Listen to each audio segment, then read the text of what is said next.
Bonjour, nous allons voir maintenant des bonnes pratiques à appliquer dans WordPress. Alors, on va aller un peu plus loin dans la configuration de WordPress, et effectivement, cette partie nécessite quand même de maîtriser un peu plus le code, avoir l'habitude de manipuler des fichiers, et dans certains cas de faire un peu de PHP. Néanmoins, ces points sont des bonnes pratiques qui sont quand même très utiles si on veut bien sécuriser et maintenir un site sur WordPress. D'abord, on va commencer par créer un thème enfant pour pouvoir implanter proprement toutes les fonctionnalités. Ensuite, on verra sur la sécurité les différentes choses qu'on peut éventuellement mettre en place pour sécuriser un peu plus son WordPress. Et enfin, on configurera l'interface utilisateur sous différentes formes pour faciliter la lecture et l'entrée dans WordPress. C'est parti. On commence par le thème enfant. Donc on va voir comment sont constitués les fichiers et on va créer ce thème enfant. L'idée du thème enfant, en fait, c'est de ne pas travailler sur le thème d'origine. Quand vous êtes sur WordPress, vous téléchargez un thème et vous serez amené, c'est vrai qu'on ne l'a pas fait là dans le cas présent, on l'a fait une fois, mais vous pourrez être amené à modifier de plus en plus vous allez travailler sur WordPress, plus vous allez modifier ce thème en changeant les couleurs, changeant les formes, changeant les polices, etc. Et il ne faut pas travailler sur le thème d'origine. Pourquoi? Parce que ce thème peut être amené à être mis à jour pour des raisons de sécurité, d'évolution, et dès que vous ferez une mise à jour, toutes vos modifications seront perdues. Donc quel est le concept? Le concept est de créer un thème enfant qui va hériter du thème d'origine, donc le thème parent. On travaille sur le thème enfant, comme ça quand il y a des mises à jour sur le thème parent, le thème enfant n'est jamais impacté et vos modifications ne sont pas modifiées. Voilà, donc on va le faire sur FileZilla pour le faire à distance, on va voir l'architecture de WordPress, on va créer le thème enfant et puis on créera des feuilles de style, on importera le thème enfant et on l'activera et vous allez voir comment ça se passe. Voilà, c'est parti. Pour créer ce thème enfant, on va déjà regarder quel est le thème qu'on utilise. Donc on va dans Apparence. Et on le voit ici, c'est Specious. Alors ce qui est bien, effectivement, c'est qu'il y a une mise à jour à faire. Donc si on fait la mise à jour, si on a apporté des modifications, toutes ces modifications vont être perdues. Donc bien entendu, on va d'abord créer le thème enfant et ensuite on fera la mise à jour. Donc pour créer la mise à jour, il faut qu'on aille donc sur notre dossier du site, donc sur FileZilla. Donc voilà, je me suis déjà connecté. J'ouvre des mots et je vais aller chercher en fait dans VP Content, dans thème, les thèmes. Et dans ces thèmes-là, je vais créer mon thème enfant. Donc je vais créer un dossier enfant ici et je vais l'appeler Specious Child. Voilà, donc là j'ai créé ce dossier-là, je l'ouvre, ce dossier, et dans ce dossier, je vais mettre deux fichiers. Alors, j'ai un éditeur ici de texte pour le faire, voilà. Je vais donc créer le premier fichier qui s'appelle fonction PHP. Donc je vais tout de suite l'enregistrer.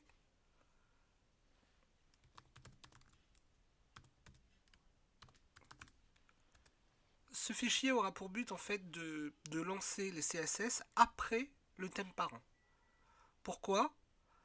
Justement pour que toutes les modifications qu'on aura apportées sur le thème enfant viennent surcharger, passer au-dessus de tout ce qu'il y aura dans le thème parent. Donc vous n'avez pas besoin de connaître le code. Voilà. Donc je le mets là. Hop, voilà. Maintenant, je vais créer un nouveau fichier que je vais appeler style CSS.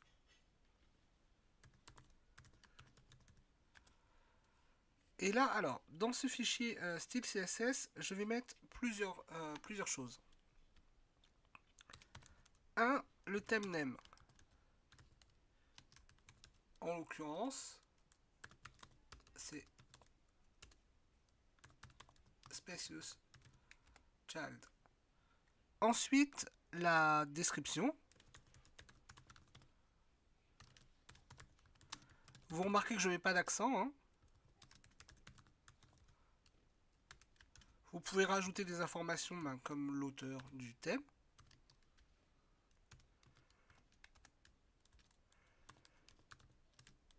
Vous pouvez rajouter une URL.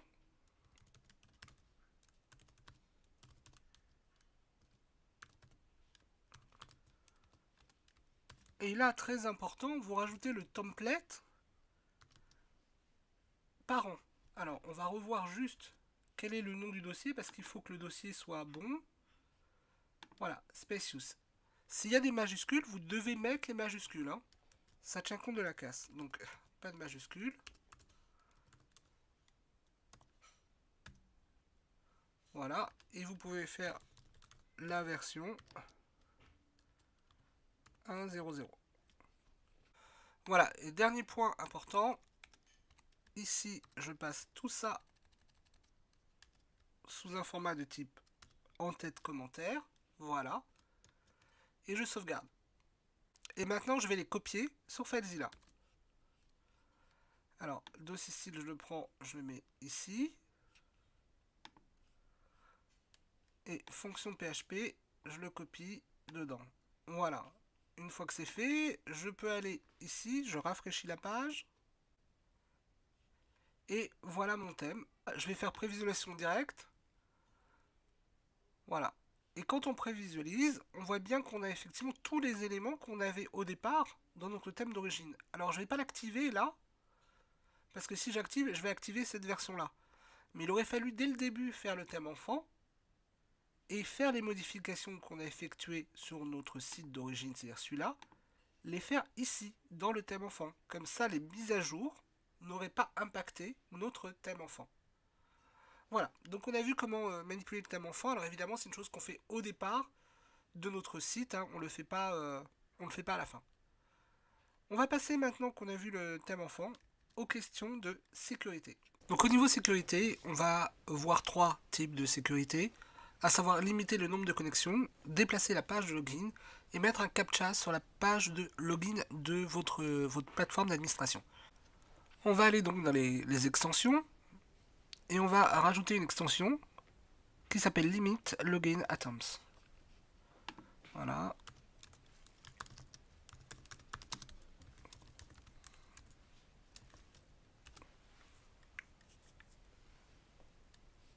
Voilà, on l'installe. Activer. Et maintenant, donc si on va aller sur un autre navigateur. Maintenant, une fois qu'on est là, si on va sur VPAdmin, on peut taper un mot de passe, se connecter. Et on voit bien que maintenant, les tentatives vont être limitées. Dans les réglages, on va aller voir le paramétrage du plugin. Ici, vous avez donc l'ensemble des paramètres, hein, le nombre de tentatives, le temps de blocage, les heures, etc. Vous avez également un journal de blocage en fait qui va vous donner la liste en fait de ce qui s'est passé des tentatives. Vous pouvez cocher envoyer un email à l'administrateur en cas de tentative et vous pouvez blacklister ou autoriser des adresses IP. Alors c'est très intéressant autoriser les adresses IP parce qu'on verra même qu'en termes de sécurité, on pourrait aussi autoriser l'accès en administrateur uniquement à certaines IP. Ce qui permettrait en fait de sécuriser encore plus l'accès à l'administration. Voilà, donc différentes options pour pouvoir sécuriser. Là, on a bloqué le nombre de tentatives. Déplacer la page de login, en fait, c'est plutôt changer le nom de la page de login. Ne plus la mettre sous VPAdmin ou VPLogin. C'est important parce que ce sont les noms par défaut qu'on utilise dans WordPress. Toute personne qui connaît WordPress connaît ces URL-là. Et là, le but, c'est effectivement de lui donner une autre URL. Donc de déplacer, entre guillemets, cette fameuse page sur un autre nom de page. Donc on peut le faire soit en utilisant la réécriture d'URL via le htaccess, sinon, bien entendu, il y a des plugins qui permettent de le faire et on va en voir un en particulier. C'est parti. Alors on va aller dans les extensions, on va faire ajouter et on va aller chercher notre plugin. De mémoire, elle s'appelle comme ça. Voilà, le voilà. Donc je fais installer, activer. Là, il doit apparaître dans la liste, voilà, donc je vais sur Réglages. Et voilà, donc on voit ici, VPS Hide Login, URL de connexion. Donc là, je vais mettre ma page et j'enregistre les modifications. Je vais donc sur mon site, je fais VP Login et j'ai une erreur 404. cette page n'est pas trouvée. Par contre, si j'essaie d'aller sur ma page, j'ai bien accès, cette fois, à mon espace d'administration. Avec un simple plugin, on peut modifier l'URL de connexion. On va maintenant rajouter sur notre page de login un CAPTCHA. Mettre un CAPTCHA en fait sur la page de login, ça va nous protéger en fait des bots ou des scripts qui vont essayer de se loguer systématiquement sur WordPress. Alors par contre, il vous faut un compte sur CAPTCHA, j'en ai pas, donc on va pas pouvoir aller jusqu'au bout du test. Par contre, je vais vous montrer quel plugin vous pouvez utiliser pour le faire. Donc effectivement, on va dans Extension, Ajouter, et on va chercher notre plugin. Voilà. On l'installe et on l'active.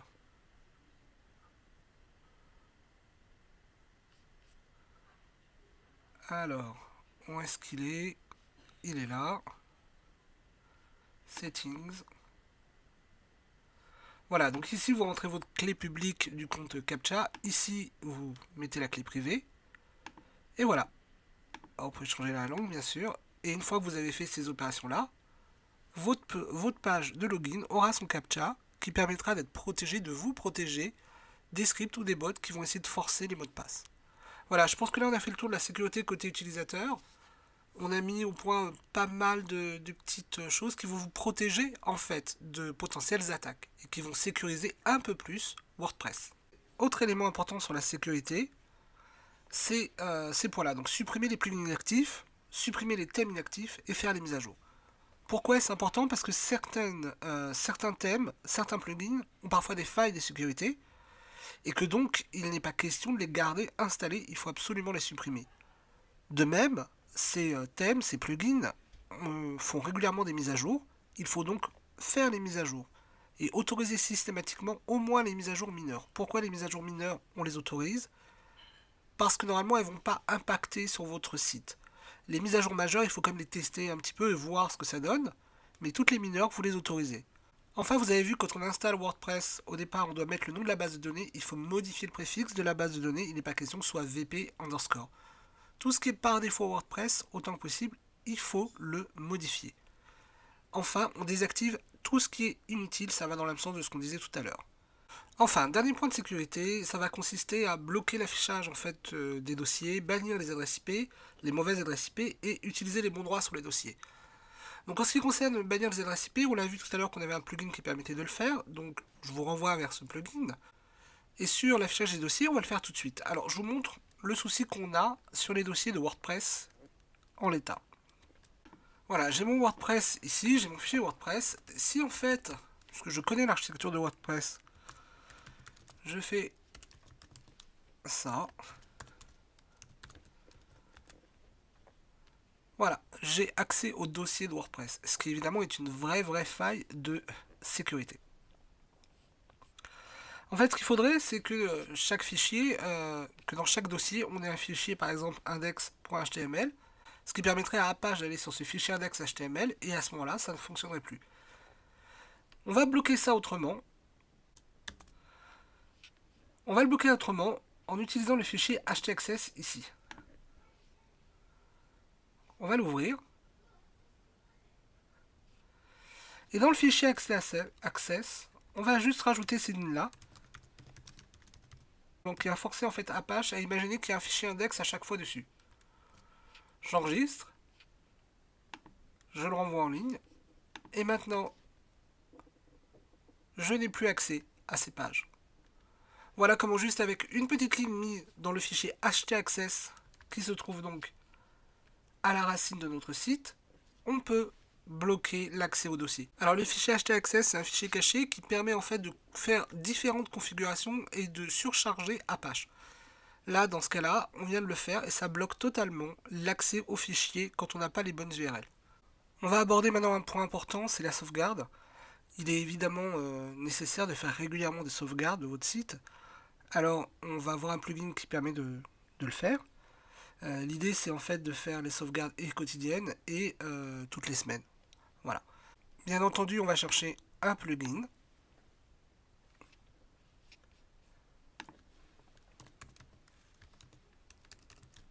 Voilà.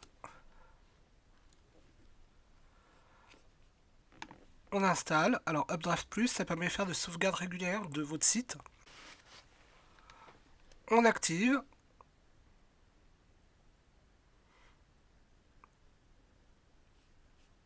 Alors, on vérifie où il est passé. Il est là. Réglage. Voilà, vous pouvez faire des sauvegardes maintenant. Vous pouvez paramétrer en fait toutes les 4 heures, toutes les 12 heures, quotidiennement ou de manière hebdomadaire. Ça va sauvegarder les fichiers et vous pouvez aussi sauvegarder la base de données. Ce plugin vous autorise aussi à sauvegarder à des endroits différents les données et les fichiers. Ce qui peut être utile, voilà, vous pouvez sauvegarder sur un autre FTP parce qu'évidemment, il ne faudrait pas faire la sauvegarde sur son propre serveur. Si vous avez un problème sur le serveur, vous perdez tout. Donc vous pouvez très bien imaginer une sauvegarde quotidienne sur votre serveur, sur le serveur du site, et une sauvegarde hebdomadaire sur un autre serveur. Je vous laisse voir en fait comment ça fonctionne, il y a pas mal d'options, mais c'est essentiel sur un site. Vous ne pouvez pas vous passer d'une sauvegarde. Voilà, je pense qu'on a fait le tour là de la partie sécurité, sauvegarde. On va maintenant passer à la personnalisation de l'interface administrateur. Donc VPAdmin UI, c'est un plugin qui permet de modifier l'interface d'administration. Alors bien sûr, ça commence par son installation, et on va voir après comment customiser la page de login et modifier l'interface par utilisateur. Donc bien entendu, ça commence par l'installation des plugins. Donc celui-là, qui va nous permettre de modifier l'interface pour les utilisateurs. Voilà, alors pour faire ça, j'ai quand même créé des utilisateurs. Alors je vais vous les montrer. J'ai créé donc 2 utilisateurs, un contributeur et un auteur. Donc on va par exemple modifier le contributeur. Pour ça, on va aller dans... alors, VPAdmin, je crois que je ne les ai pas activés. Je vais activer mes plugins. Et VPAdmin UI, il faut l'activer. Voilà, il apparaît ici. Donc, on a dit qu'on modifie le contributeur. Donc voilà, je coche, j'enregistre. Et après, j'ai toutes ces fonctionnalités-là. Donc nous, on va juste se limiter au tableau de bord pour vous montrer un peu comment ça fonctionne. Et en fait, on va faire tout sélectionner. Et ça sélectionne toutes les metabox qu'on a sur la page d'accueil. Si vous voulez bien les voir, vous rafraîchissez. Et vous recliquez sur tout sélectionner. J'enregistre. On peut imaginer aussi que vous voulez modifier d'autres choses. Hein. J'entends par là que vous voulez modifier par exemple toutes les notifications. Vous cliquez comme ça. Quel est l'intérêt en fait? L'intérêt c'est que personne ne peut voir à ce moment-là la version de WordPress que vous utilisez. Et si vous avez un hacker qui a réussi à obtenir un mot de passe par exemple d'un utilisateur auteur ou contributeur, il ne pourra pas en fait avoir d'autres informations sur la version de WordPress que vous utilisez. Voilà, donc vous voyez, il y a pas mal d'informations qu'on peut modifier, qu'on peut customiser. Là, on a juste modifié sur contributeur et on va voir ce que ça donne. Donc, je vais me connecter en contributeur. Et quand je me connecte, on voit que le tableau de bord, par exemple, est vide, qu'on n'a plus d'informations ici, et que le menu est tout léger. Donc le menu était déjà léger, mais il est encore plus allégé à ce moment-là. Là, par exemple, sur la sidebar, je vois que j'ai donc sur le côté ici la possibilité de gérer les emails. Donc j'ai pas envie que mon contributeur puisse voir cette partie-là. Et bien je vais la supprimer. Donc je retourne dessus. Je vais dans sidebar, ici. Je cherche tout ce qui est email, subscriber, voilà, c'est là, ici, et je fais retirer. Voilà, j'enregistre. Je suis en contributeur. Et je rafraîchis et on voit que ça a disparu. Voilà comment vous pouvez personnaliser la sidebar, l'interface, afin qu'elle soit vraiment unique par rôle. On va maintenant se déconnecter. Voilà. Et on va modifier cette page ici. Donc, je vais maintenant télécharger donc, le plugin pour pouvoir changer la page de login. Donc, il y en a plusieurs. Hein. On va prendre celui-là. Je vais faire activer. Voilà, donc notre plugin est ici, là. Pour le trouver, alors c'est pas simple, celui-là, il est dans Apparence. Voilà, et alors ici, je peux commencer ma customisation. Donc je clique sur Start. Et j'arrive sur la page classique, mais cette fois, j'arrive sur le back-office. Alors, on ne peut pas voir l'image de fond, c'est un peu dommage. De la page de login, hein. Surtout, vous ne vous déconnectez pas parce que vous serez complètement déconnecté du site. Donc, vous allez sur Login Customizer et vous allez dans Background et vous allez sélectionner une image, par exemple celle-là. Voilà, vous faites publier et maintenant vous rafraîchissez l'image et vous rafraîchissez votre page et vous avez cette image qui apparaît en fond. Voilà, donc il y a plusieurs options dessus, hein, je vous laisserai regarder. Donc effectivement, on peut changer les couleurs des boutons. Voilà, si vous voulez vraiment changer la couleur et que vous avez beaucoup de goût, vous changez comme ça. Voilà, vous pouvez les changer. Le plugin offre pas mal de possibilités, hein.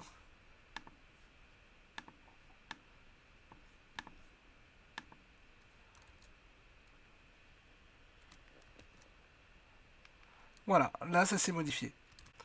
Voilà, on est arrivé au terme de ces bonnes pratiques qui sont intéressantes à mettre en place pour la sécurité et puis pour vos clients finaux.